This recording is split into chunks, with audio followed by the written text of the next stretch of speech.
Welcome to Through Ancient Eyes. I'm Gail Heaton. If you're new here, I want to let you know that each week I share um, some maybe unexpected insights about the ancient Near East because I want to help uncover just how much better our God is compared to any other power that we'd ever want to put our hope and our trust in. So each week I take a little bite-sized piece of ancient Near East culture that I've pulled from the weekly Torah portion so that you can understand what the ancients were up against. Because if you can understand their world a little bit better, then I think you'll be able to see where God met them right where they needed him to. And when you can see what he's done for the ancients, you might just trust him that much better in your own life. So we're in the book of Exodus, and we're in the Torah portion called Terumah, which means gift or offering. So I'm just going to kind of focus on one one verse here in Exodus 25:8. Have them make me a sanctuary, and I will dwell among them. Okay. And I want to focus on this sanctuary because um, God dwelling among his people and asking them to partner with him to make this sanctuary for him, that was a really big deal to the ancients, as it should be. It meant something in particular to the ancient audience that I don't think we would necessarily pick up on because we don't live in that culture. Okay. I say this over and over again, and I will continue to. God met them right where they were. So God met them within um, the structure and the ideas of the culture that they already knew. Okay. So in an ancient context, there was no separation between religion and secular. It was all like what we would call religious. And there were some things that all no matter who you were worshiping, they they all had some aspects in common. Um, One was the acknowledgement of a supernatural reality, and so this was usually in the sense of a god, goddesses, um, that kind of thing. And then there was a reverence for objects and for places and for certain times that were considered sacred. So by sacred, I mean set apart from ordinary objects and places and times. So set apart from ordinary use. Okay. Um, when I lived down south, not so much now when now that I'm in Montana, but when I lived down south, I had good Sunday dishes. So if you've got a set of dishes, that you only bring out for certain occasions, they're not your everyday dishes. That's kind of the idea of sacred, set apart, right? So there were ritual activities that would serve a particular purpose, and they were repeated on a regular basis. That was another aspect that all these different worshipers, the way that they would do it, how it was in common.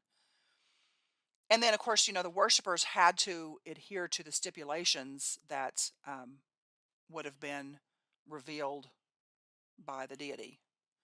But in the case of these multiple gods, many times the worshipers didn't have any idea what the deity wanted. Um, they're, they weren't clear. And there was a lot of guessing because the gods were fickle. They would change their mind. So, temples and these holy spaces, these sacred spaces, they were they were common in the ancient world, but they're different. They're different from how we might think they are if we're trying to base it on things that we know, like similar things we might know in our modern culture. So the tabernacle, um, in the wilderness, and then later, of course, the temple in Jerusalem, that was unlike. It's really unlike anything that we have in modern world. So it's easy for us to misunderstand the purpose because if we're trying to go by what we understand and we can see in modern world and then impose that on the ancient usage, we get confused. Now, I'm not going to teach on the purpose and the function of the tabernacle. A little disclaimer here, because I'm still learning about it. It's totally out of my league. It's a subject that's deep and it's wide, and I'm just admittedly underqualified to teach on the tabernacle and the temple.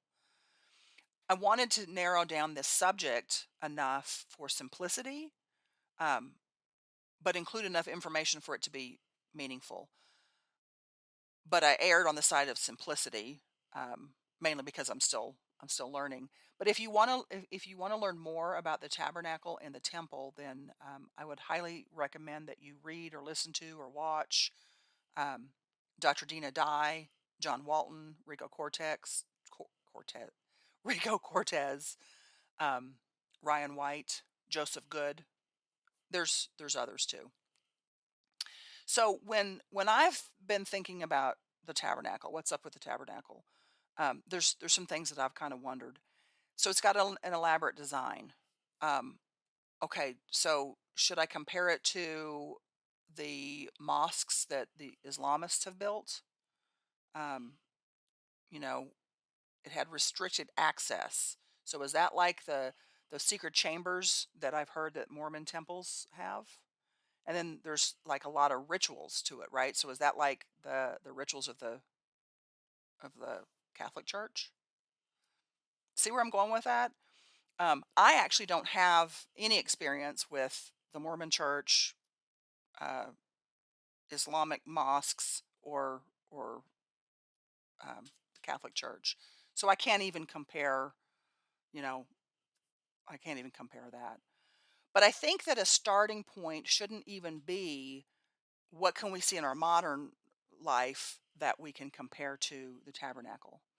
Instead, I think we need to ask, was there anything like the tabernacle in the ancient world, right?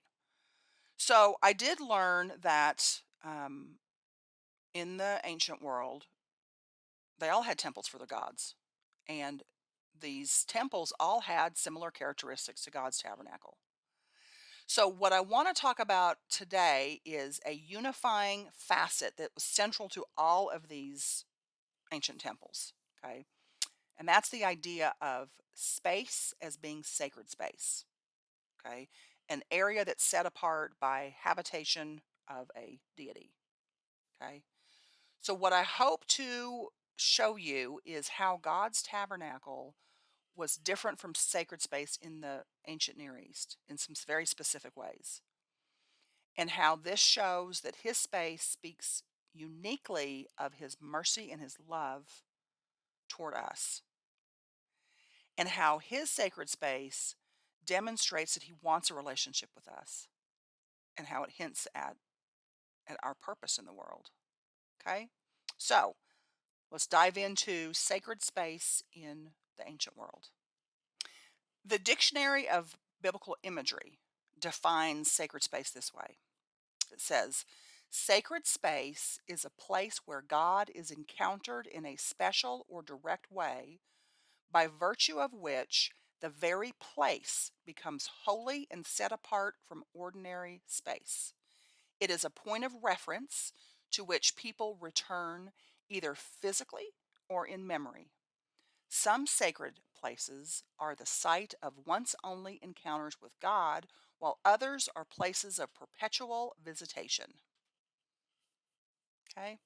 So, sacred space was the place where heaven and earth met. And it was believed to exist outside of time and space, what we would call eternity. Now, we talked a little bit about this in the lesson for the Genesis Torah portion, Noah,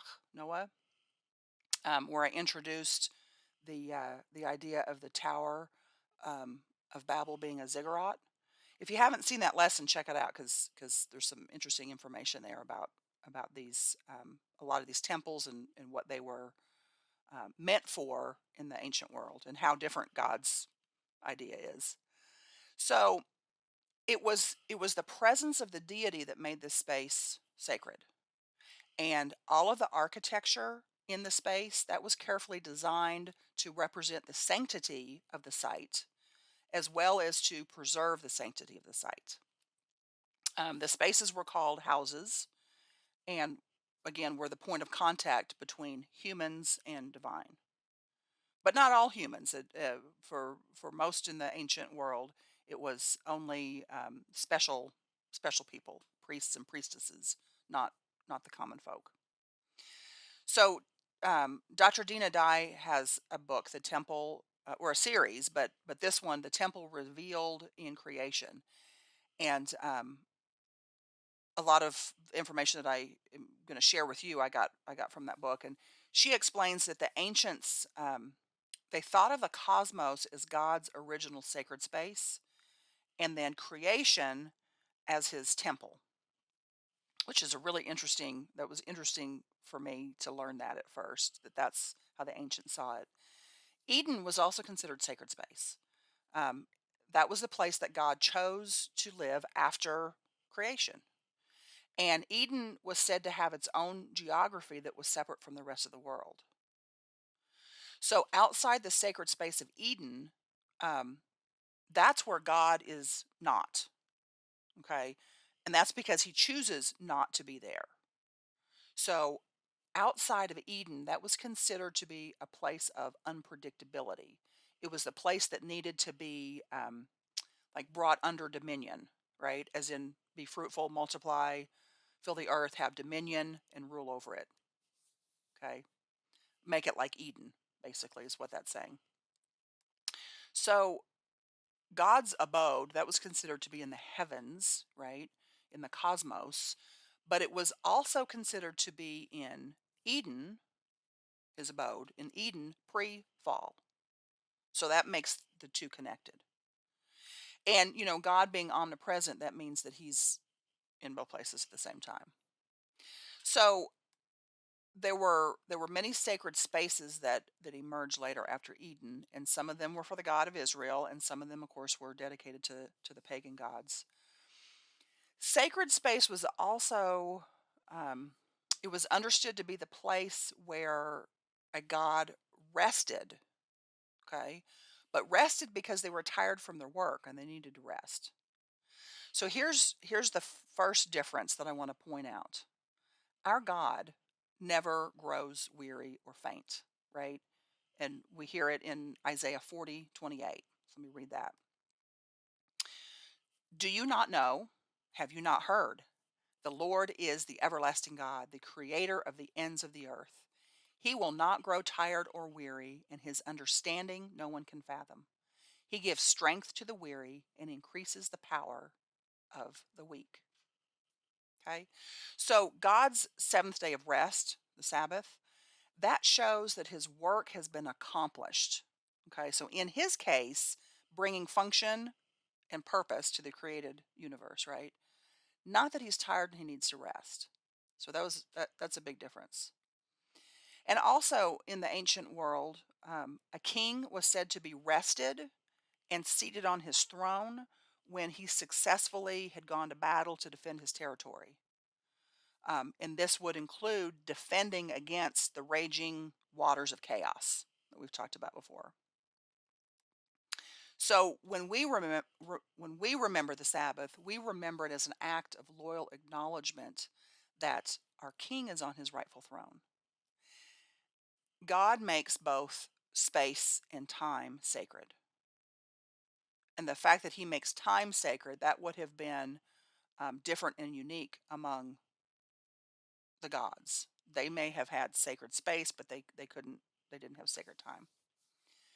Um, Dr. Dye also says that rest signified that a temple was built, and it was after it was built, then it was filled with the appropriate vessels and furniture, and that it was ready for the services to be performed. That was also the meaning of rest. So these sacred spaces, they served as like a visual reminder to the people that their patron god or goddesses were present with them. And of course, this idea was usually presented or represented like in some form of an idol. In the case of the pagans, the pagan gods. So the temple's main purpose in the ancient world, it was a place to take care of the deity with clothing and food, and that was the food was represented by offerings that were given to the deity in the hopes that the deity would grant them prosperity in exchange. Okay. So notice there's this transactional relationship. The gods were fed because they relied on humans to satisfy them. You do this for me, I do this for you, kind of a thing. Okay.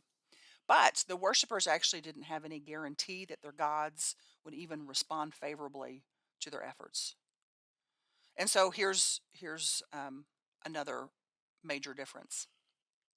The God of Abraham, Isaac, Jacob, our God, in Scripture is never portrayed as consuming any food related offerings as sustenance, right? God doesn't need his offerings. Now, if you notice in Torah, the food related passages, they have more to do with the value of hospitality. So, breaking bread together, that was a symbol of drawing near and entering into a covenant relationship with your dinner companions, right? Our God has no need for the offerings as his sustenance. And unlike pagan temples, God's tabernacle, that was where humans celebrated with God and drew near to him like a family does. And again, it wasn't just the priests officiated it, but the common people, the regular people like us, we fully participated in these meeting times with God. Dr. Dye has this quote that I want to read. Um, the very work of creation, she says, is house building. Ultimately, she says, and here's the quote: every human family is meant to mirror creation through temple building activity. Every home is to be a sanctuary for those dwelling inside and function like the creation temple established by God. So, with God's sacred space, he invites intimacy with us, the worshipers. And he even teaches us how to maintain this intimacy, right, through his Torah instructions, the ritual instructions, the purity instructions. The gods, however, they were often given to sudden and unaccountable changes of mood or behavior. And this left the worshipers scrambling to figure out what to do to relate to them. The people never knew what was pleasing to their gods. They were never confident in that. But they tried to curry favor with the gods with bribes, right? And our God, God of Israel, isn't like that because he's not bought with gifts. Um, here's several places, several scriptures that talk about that. Exodus 33:19. I will have mercy on whom I have mercy, and I'll have compassion on whom I have compassion. And he doesn't change on a whim. Numbers 23:19. God is not human that he should lie, not a human being that he should change his mind. Does he speak and not act? Does he promise and not fulfill? James 1:17. Every good and perfect gift is from above, coming down from the Father of heavenly lights, who does not change like shifting shadows. So these characteristics of our God, the God of Abraham, the God of Israel, that was unheard of for a God in the ancient world. I want you to get that. And if we think about it, that's pretty incredible for us um, to contemplate that, how much God wants to be with us. And he bestows kindness on us and love and favor because it's his nature to do that. It's his nature to be relational. Not because it's not triggered by some transaction that we do, right? There's not anything that we can do that will curry his favor, and make him want to be with us anymore because any more than what he does, because it's his nature to be relational. So what this means is that God's faithfulness doesn't change depending on our faithfulness, right? Now think about that. His faithfulness doesn't change depending on our faithfulness. And this faithfulness of his, I think, is what it's meant when it says that he does not change.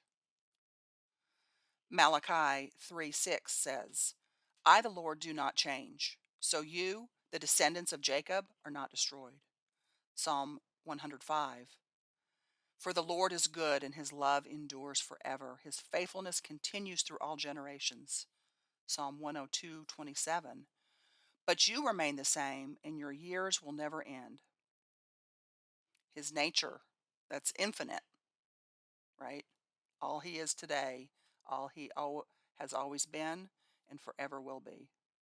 Lamentations 3:22-24. Because of the Lord's great love, we are not consumed, for his compassions never fail. They're new every morning. Great is your faithfulness. I say to myself, the Lord is my portion. Therefore, I will wait for him. What a welcome beacon of hope, right, in this ever changing world that we've got. I think that if COVID has taught us anything, it's that our world is in a constant change, and that change is not always going to look like it's for the good, right? It's it's often filled with uncertainty. I think maybe even more so than pre-COVID days, right? So we need to understand our unchanging God so that we can put our hope in him. All sacred space in the ancient world, it had elaborate designs, it had restricted access, and it had sacred rituals. And each of these were designed to preserve the sanctity of the site. Although, like, the different elements would be different, slightly different, depending on whether it was an Egyptian or Sumerian or Babylonian or Israelite temple. I hope that you're realizing, and if you've been following me every week, every week or most weeks for these lessons, I hope it's starting to make sense to you, um, for our God to use the designs and the restricted access and the sacred rituals that the people would have already been familiar with. That he used those to explain the sanctity of his space too, right? God uses what the people understood as a way to teach about himself. So again, we have to go back to how would the ancients have seen this for us to get that understanding first before we can then apply it to our modern life. And God chooses to dwell where he wants to dwell, right? The Another big takeaway is that we can't manipulate God to dwell where we want, which includes, um, God, if I'm good enough, will you be in my life? That's what the ancients tried to do with their God, although they didn't have that expectation of an intimate relationship. Now, our God chooses to dwell in a clean place, meaning he chooses to dwell in a place that preserves the sanctity of any space that he's going to occupy. And because he's the creator, he gets to define what clean means, right? And because he's the creator, he deserves this clean space, whether that's the tabernacle, the temple, or, you know, in our hearts, right? So if the Holy One is going to come and dwell in the midst of Israel, then there has to be specific requirements placed on the Israelites so that the presence of God can remain in the camp. And the beauty is that he doesn't have us guess what that is. He tells us and spells that out, what those specific requirements are. And I think that's very loving and very different from the pagan gods. So, ritual impurity, that uncleanness, that prevents our physical bodies from entering sacred space. Okay. And so the Levitical system is the answer to that problem because God's presence must be honored. So, for example, because he is the God of life, then things that are associated with death, such as loss of lifeblood and sexual fluids, those things that occur inside the camp, that would cause an impurity that would stain his tabernacle. Now, sometimes these things were sin related, but usually they had nothing even to do with sin or immorality. Okay. However, this impurity, if it were to enter his sacred space, that would be an affront to him. Um, in the mindset and the thinking of the ancient world, it would be a challenge to his honor.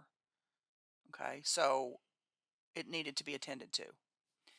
I like how Ryan White, um, he gives this great analogy of this, and he says that imagine you go to somebody's house and you bring garbage and you just leave it on the floor, right? That would be a sign of disrespect and dishonor to that person. So that's kind of the idea.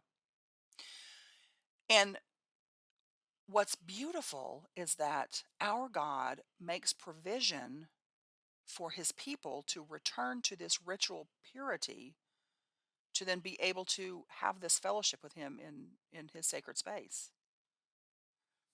So the ritual purity commandments, they're given to help maintain the presence of God in the tabernacle in the temple.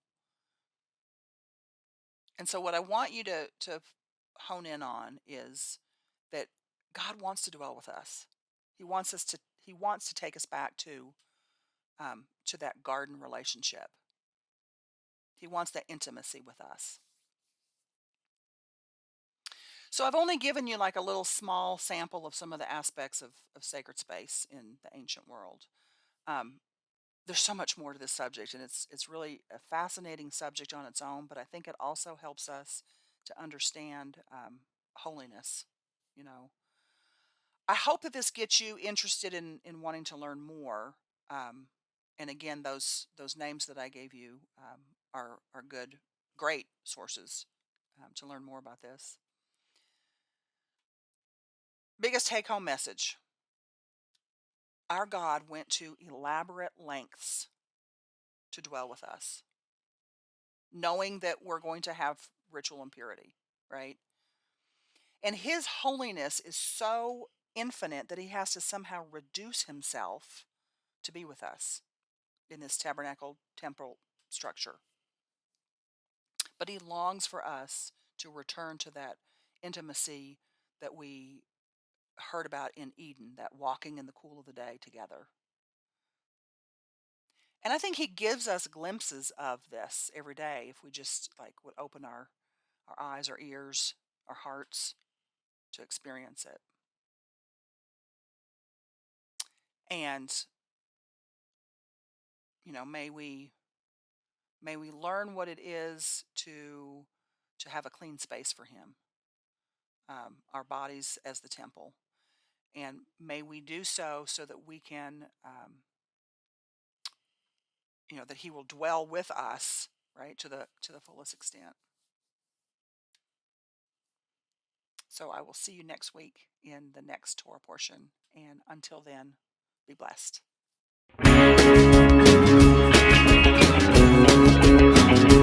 We are richly blessed to bring you what we believe is the fullest, most diverse, yet up-to-date progressive teachings, discussion, and prayer programming you can find anywhere on this planet. Be sure to take the tour of the MessianicLambRadio.com website. I'm Susan Hoogie, thanking you for joining us on the Messianic Lamb Video Network.